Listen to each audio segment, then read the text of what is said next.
Some JRPG towns are more than just a place to rest and stock up on potions. They feel like coming home. Maybe it's the music, maybe it's the people, or maybe it's the moment that you catch yourself thinking, I could live here. In this video, we're exploring a handful of JRPG towns that feel like home. We'll talk about design, atmosphere, NPCs, and why these places stay with us long after the credits roll.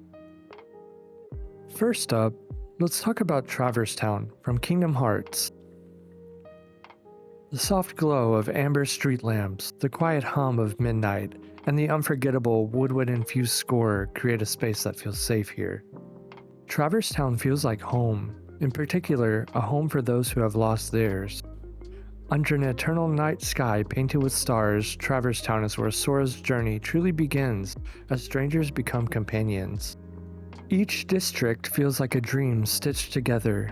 Dim alleyways that spill into quiet plazas, a symphony of shop signs and stained glass windows permeating softly in the dark, and hidden doorways that lead to cozy hideaways. It's a town that invites wandering. The sounds of running water, soft footsteps on cobblestone, and the warm flicker of lanterns create a rhythm that just sticks with you.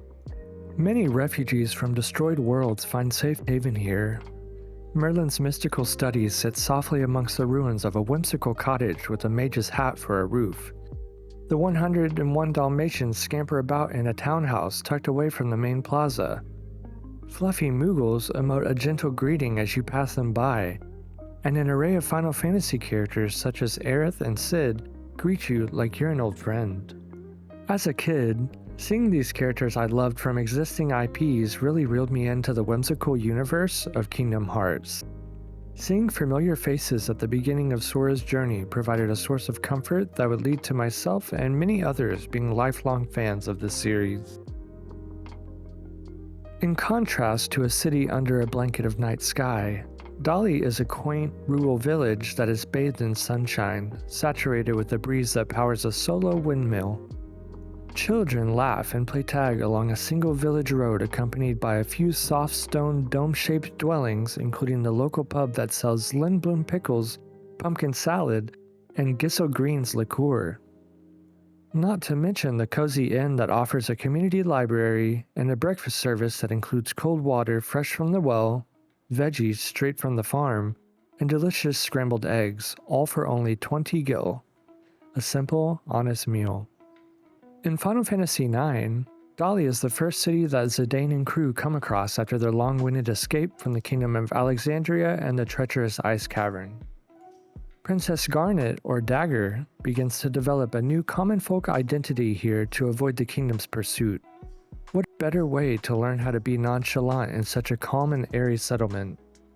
What I haven't mentioned is that the village has a secret. Half of the farmers here agreed to help a corrupt queen construct man-made black mage killing machines that would do her bidding to harm others. The secret operation is nestled in a cavern beneath this charming town. To me, Dali is a metaphor for Final Fantasy IX as a whole, something that appears cute and cozy on the surface, yet harboring dread that is just waiting to be uncovered.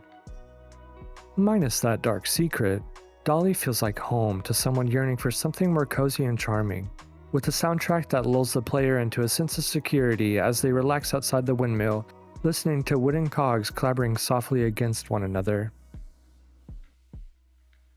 While Dali protects a sinister secret, Tokyo is a city full of secrets that are better described as hidden gems. Comfy pockets of respite that provide shelter from the hustle and bustle of the big city. In Persona 5 Royal, this fictionalized version of Tokyo sets the stage for the Phantom Thief's daily life whenever they aren't trying to change the hearts of corrupt megalomaniacs, spanning from shopping centers in Akihabara to low-key cafes in Shibuya. Electronic organ and synth beats soothe your soul as you walk through the glowing Shinjuku red light district. Tasteful bossa nova sets the tone as you grab a bite to eat at a local diner. A vibrant assortment of products lines the cluttered but cozy path of the underground mall. The possibilities in this version of Tokyo seem endless as the game allows you to explore a plethora of social opportunities sprinkled throughout this megacity. Slurping a savory bowl of ramen as you wind down with friends, lounging around playing darts, enjoying a serving of aromatic coffee and curry at LeBlanc Cafe. All of these things feel like home as they offer a source of fun and relaxation to help you escape from the outside world. If you're feeling extra quirky, why not take on the Big Bang Burger Challenge for only 500 yen? Over time, these little pockets become more than just stops on your commute. They become your world as a part of your routine. The cafe where you brew coffee, its attic where you rest your head at night, hangouts with your friends at the local arcade. They all form a rhythm of daily life that feels deeply personal. The Persona 5 Royal version of Tokyo is vast and varied, and while its visuals are stunning, it's the multitude of leisurely activities that make this city feel like home and complement the addicting gameplay loop. While the big city may not be for you, Frontier Village is for those looking to be closer with nature.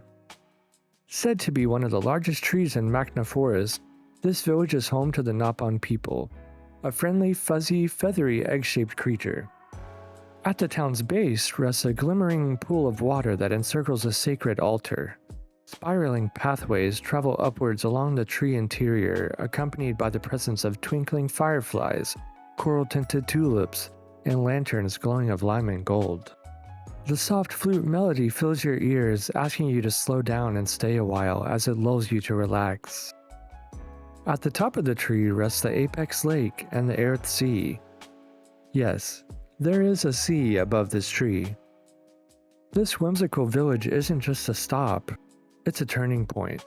It opens your path to the Aerith Sea, where the story begins to unravel in ways that test your party's resolve.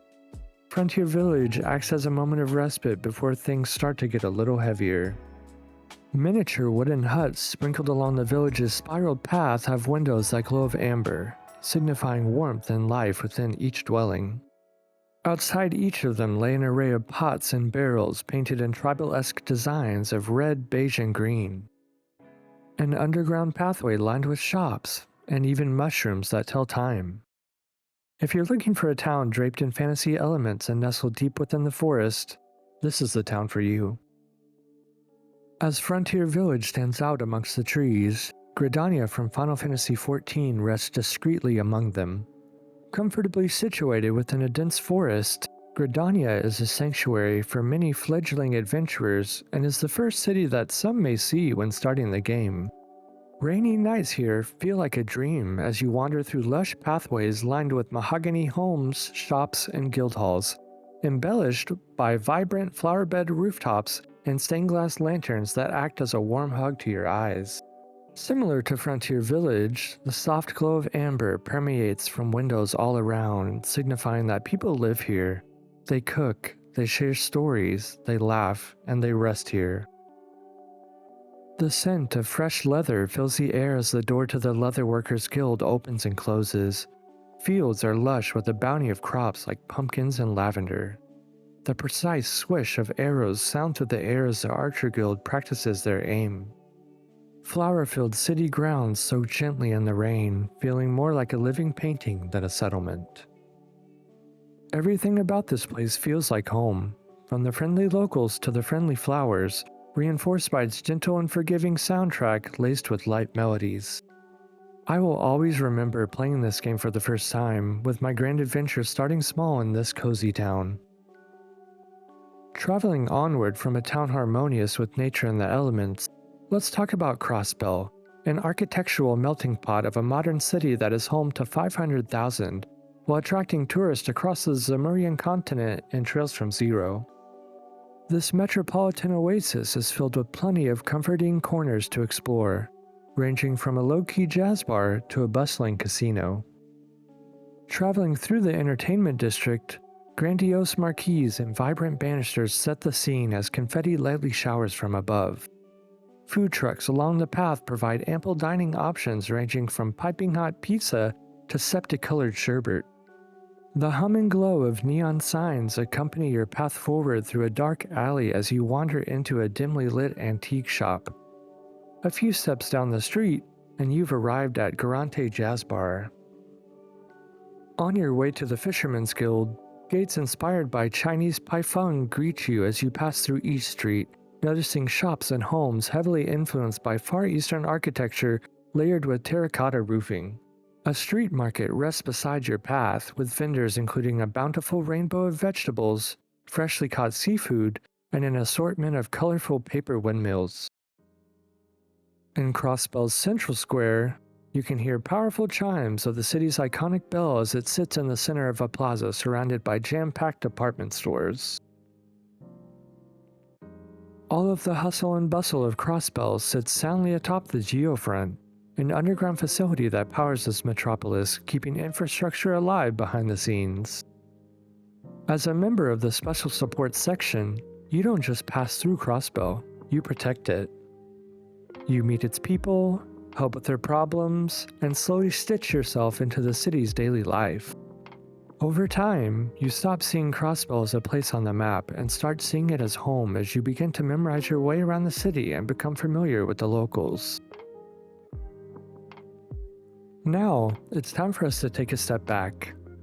In a world that moves so fast, there's something about these towns that feels like a warm hug, providing a source of respite for the tough journey ahead, allowing us to take a deep breath and relax as we take in such scenery and such life. Oftentimes, games like JRPGs can have very dark and serious themes, so it's nice to have these cozy hideaways that help keep the player grounded.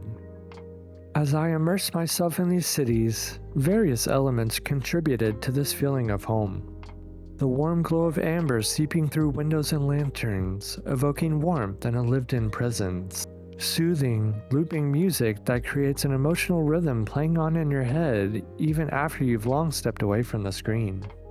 Daily activities in town become routine as you feel like a guest amongst a vast array of villagers and locations. And nature harmonizing with architecture in places such as Gridania and Frontier Village make these places feel earnest and organic. While these towns may just be pixels and polygons, they remind us of something tangible. The joy of slowing down, or the comfort of feeling like we belong, even if just for a little while. Which video game towns feel like home to you? And why do they feel like home? Is it the music, the atmosphere, the people? Maybe the memories you made there? Let's talk about it in the comments. Before you advance on your next quest, don't forget to like this video and subscribe if you enjoyed stopping by. Stay tuned for more content like this in the future, and until next time, see you later.